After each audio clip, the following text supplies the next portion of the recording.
Good morning बच्चों। आज physics की सेकंड क्लास में आगे पढ़ाना था। कल मैंने आपको वैद्युत आवेश के संरक्षण का नियम मैंने आपको बताया था। अब आज उससे आगे बढ़ते हैं। तो पीडीएफ फाइल में आप जाइए और पीडीएफ फाइल में आप देखेंगे कि पेज नंबर 3 में कूलाम का नियम लिखा हुआ होगा। तो कूलाम का नियम समझते हैं क्या होता है। तो कूलाम के नियम को समझने के लिए आपको ये चीज मालूम होनी चाहिए कि जो सजातीय होते हैं,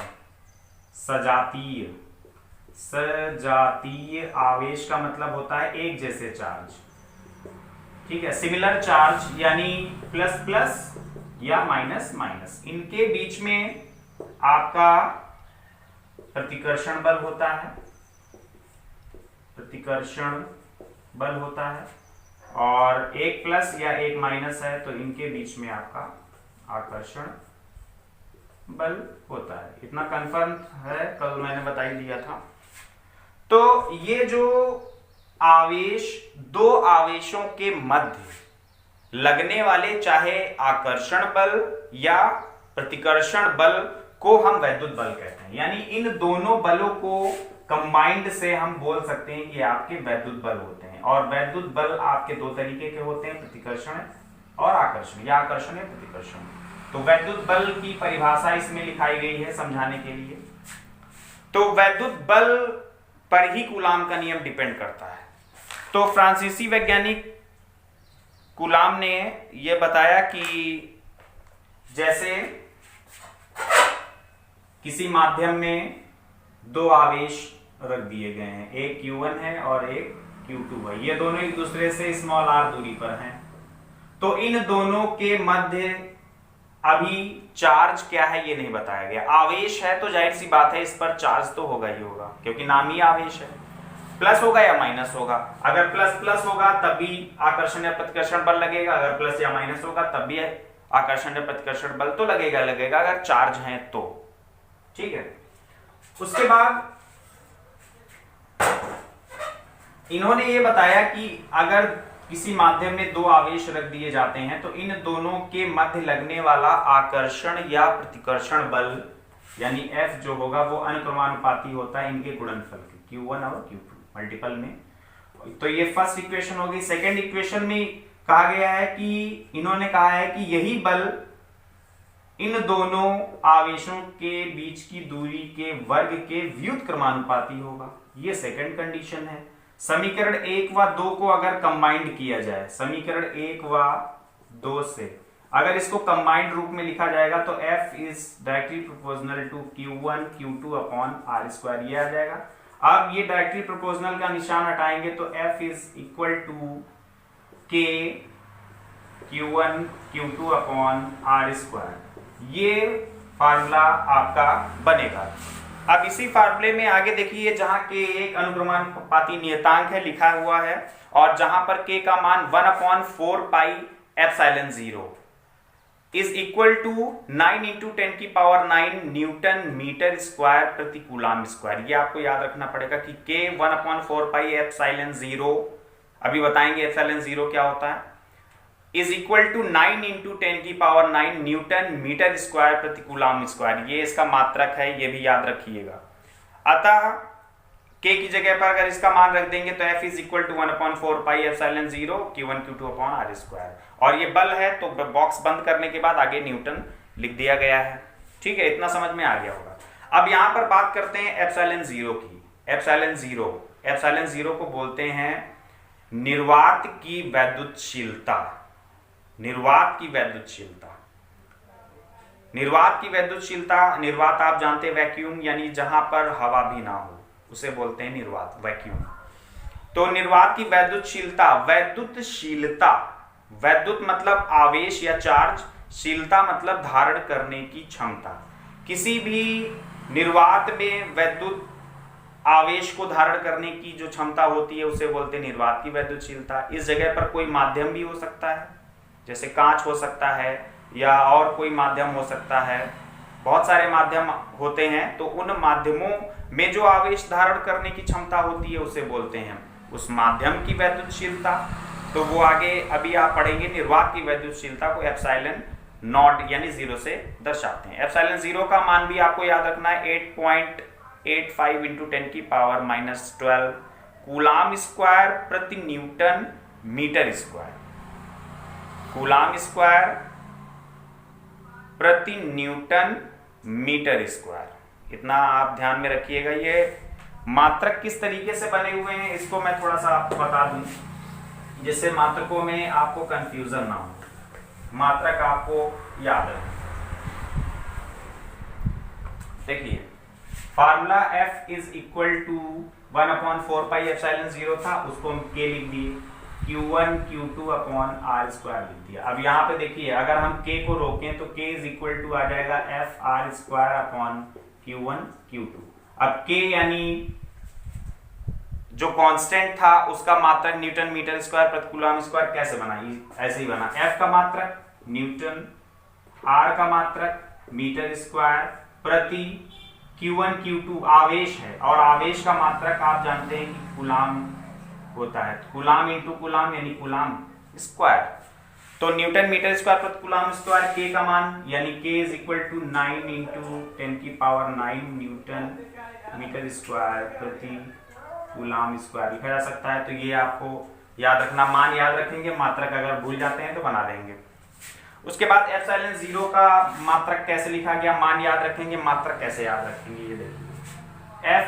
अब K का मान क्या होता है, K का मान होता है 1/4 पाई एप्सिलॉन 0, K की जगह पर हमने ये रख दिया, इज इक्वल टू यहां पर आ गया F R square upon Q1 Q2। यहां से एप्सिलॉन नीचे है तो इसको पलट दो, अगर इसको हम पलट देंगे तो ये आ जाएगा 4 pi epsilon 0 is equal to, ये भी पलट जाएगा Q1 Q2 upon F R square हो जाएगा। 4 पाई आपका कांस्टेंट टर्म है, इसका कोई मात्रक तो होता नहीं, यूनिट इसकी होती नहीं है, तो इसको हम छोड़ देंगे। तो केवल एप्सिलॉन 0 का मात्रक देखिए क्या आ जाता है, Q1 Q2 यानी कूलम स्क्वायर प्रति F यानी न्यूटन और R मतलब मीटर स्क्वायर, कूलम स्क्वायर प्रति न्यूटन मीटर स्क्वायर। तो देखिए यहाँ पर अगर K का मात्रक आपको याद है न्यूटन मीटर स्क्वायर प्रति कूलम स्क्वायर, तो एप्सिलॉन 0 का मात्रक जस्ट अपोजिट है। देखिए इसको पलट दिया गया है, कूलम स्क्वायर ऊपर चला गया और न्यूटन मीटर स्क्वायर नीचे आ गया। तो एक मात्रक याद रखेंगे, दूसरा मात्रक याद हो जाएगा, लेकिन मान अलग अलग है, मान अलग अलग हैं, इतना ध्यान दीजिएगा। K का मान अलग है और एप्सिलॉन 0 का मान अलग है।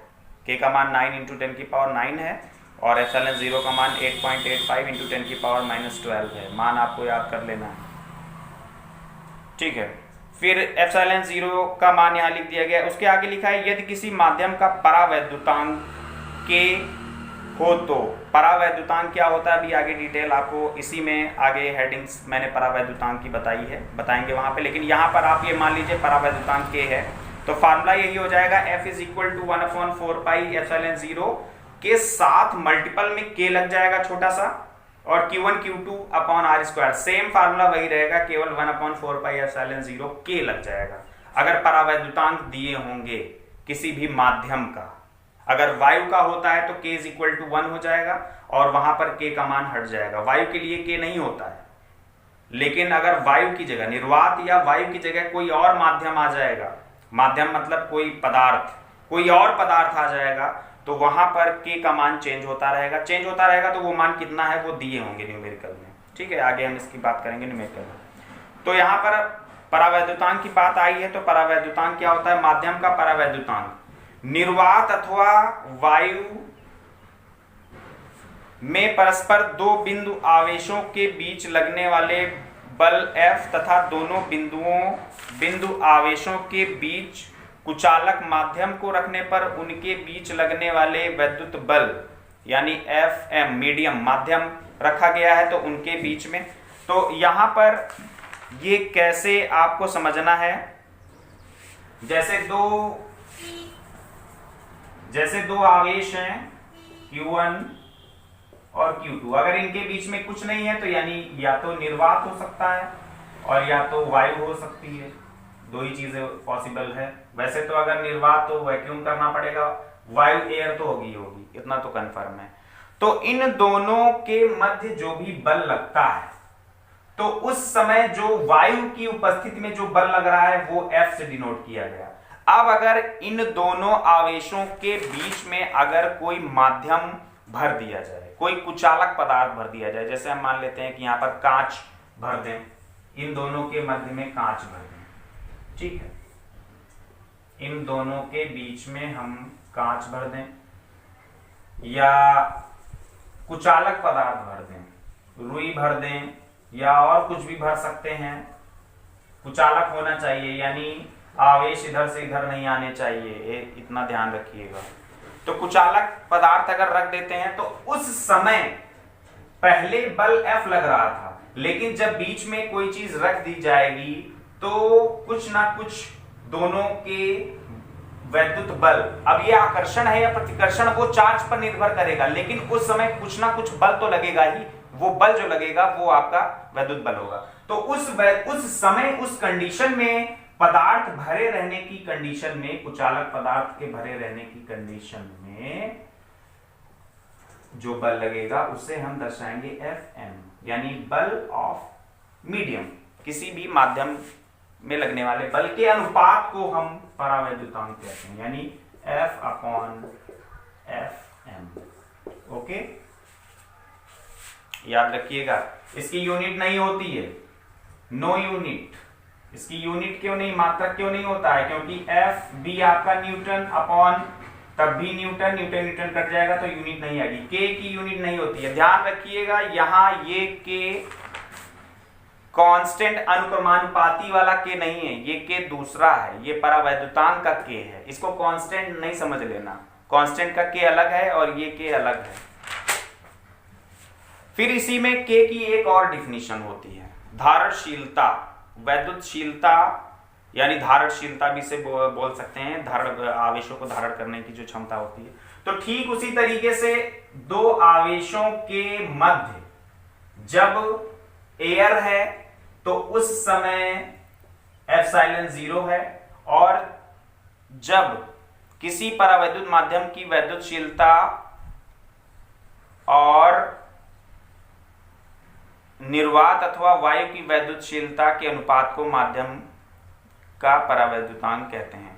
तो इसमें क्या होता है कि ये जब वायु है तो वैद्युतशीलता ये होगी, और जब ये इस तरीके से जब माध्यम रख दिया जाता है उस समय वैद्युतशीलता एप्सिलॉन है। इसको एप्सिलॉन m भी मान सकते थे, लेकिन हमने केवल इसको एप्सिलॉन मान रखा है। तो यहां पर आपको इतना मालूम होना चाहिए कि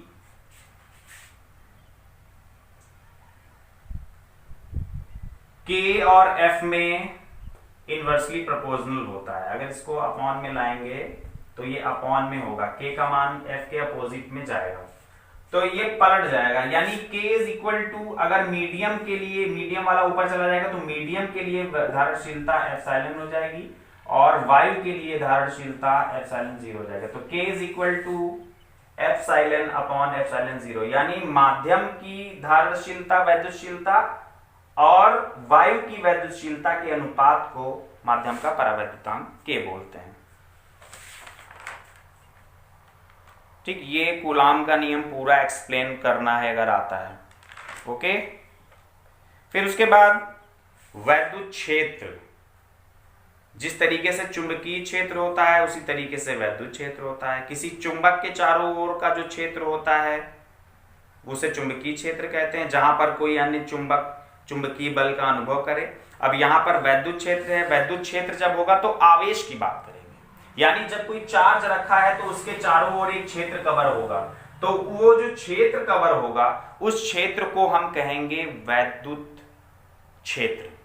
अब वैद्युत क्षेत्र किस तरीके से पता लगाया जाएगा? तो वैद्युत क्षेत्र के लिए आप जैसे चुंबक के चारों ओर अगर मैग्नेट होता है तो उसके चारों ओर का क्षेत्र पता करने के लिए आप या लोहे की बनी हुई कोई वस्तु को समीप लाते हैं, जहां या अन्य चुंबक को उसके समीप लाते हैं तो पता चल जाता है कि ये कितना एरिया कवर कर रहा है।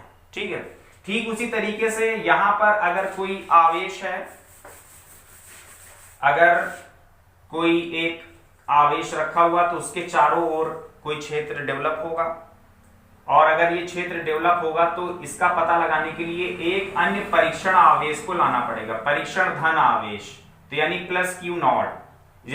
जब कुछ भी हमें पता करना होता है, परीक्षण करना होता है, तो वहां पर हम परीक्षण धन आवेश को लाते हैं, यानी पॉजिटिव चार्ज। ये परीक्षण क्यों बोलते हैं? क्योंकि ये इसका परीक्षण किया जा रहा है कि इस आवेश के द्वारा कितना एरिया कवर हो रहा है।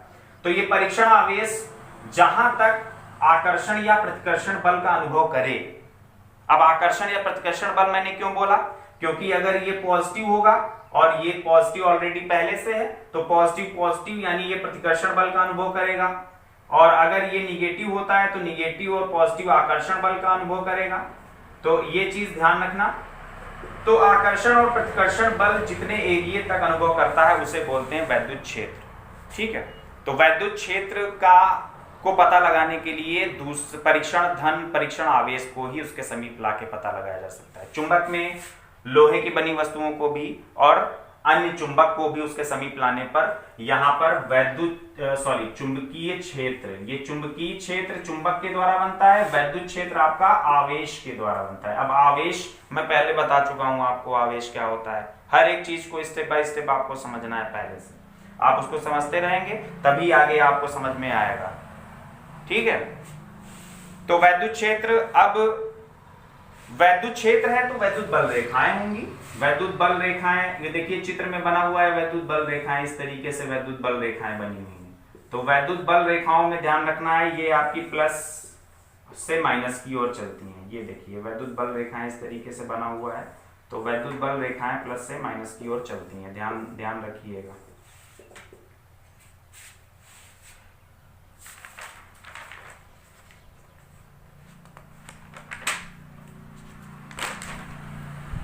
ठीक है, आज के लिए 2 ही टॉपिक मैं बताता हूँ, अभी इतनी जल्दी नहीं है, बहुत समय है, पढ़ाता रहूँगा मैं ऑनलाइन आपको, लेकिन जितना पढ़ाऊँ तो ये आपका होमवर्क रहेगा। होमवर्क पूरा कंप्लीट होना चाहिए और बाकायदा उसकी फ़ोटो वगैरह आप खींच के भेजते रहेंगे मुझे। ठीक है, थैंक यू। आज की क्लास खत्म।